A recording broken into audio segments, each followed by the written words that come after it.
তোমার যদি জীবনে চাওয়া হয় আমাকে প্রচুর টাকা ইনকাম করতে হবে, গাড়ি বাড়ির মালিক হতে হবে, তুমি যদি শিক্ষক হতে চাও, তুমি যদি বিসিএস ক্যাডার হও, তাহলে কিন্তু গাড়ি বাড়ির মালিক হতে পারবা না। হতে পারবা ওই সিস্টেম করে। আর তুমি যদি মনে করো প্রচুর টাকা ইনকাম করতে হবে, গাড়ি বাড়ির মালিক হতে হবে, তাহলে তোমাকে স্বাধীন পেশা নিতে হবে, ব্যবসা করতে হবে। ব্যবসা জিনিসটা কেমন কেমন, কিন্তু আল্লাহ তাআলা কোরআনে একমাত্র পেশার কথা বলেছেন, উল্লেখ করেছেন, সেটি হচ্ছে কি? ব্যবসা। আহাল্লাল বাইয়া ওয়া হারামার রিবা। আল্লাহ বলেছেন আমি তোমাদের হালাল করেছি কি? ব্যবসাকে তোমাকে হালাল করেছি। এবং ইসলামের 10 জন আশারে মুবাশশারা, 10 জন যারা জান্নাতের সুসংবাদ পেয়েছে, তাদের মধ্যে 9 জনে ছিল ব্যবসায়ী। এবং prophet was also the businessman, জানো তো?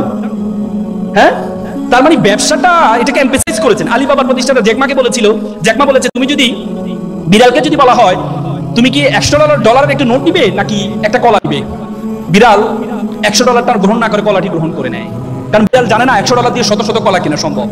তেমনি যুব সমাজকে যদি বলো তুমি কি চাকরি করবা নাকি ব্যবসা করবা, যুব সমাজ চাকরিটি গ্রহণ করে। যুব সমাজ জানে না ব্যবসা দিয়ে শত শত জনকে চাকরি দেওয়া সম্ভব। সুতরাং তোমাকে সেই ব্যবসায়ী চিন্তা করতে হবে।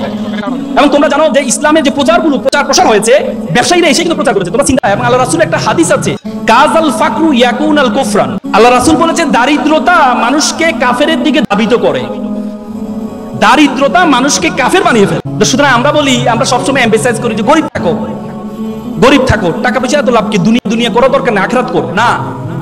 ইসলামের যত বড় বড় ইবাদত আছে, সবচেয়ে বেশি বড় ইবাদত গুলো কিন্তু ধনীর জন্য। রোজা, এই তোমার কুরবানি কার জন্য? গরিবের জন্য।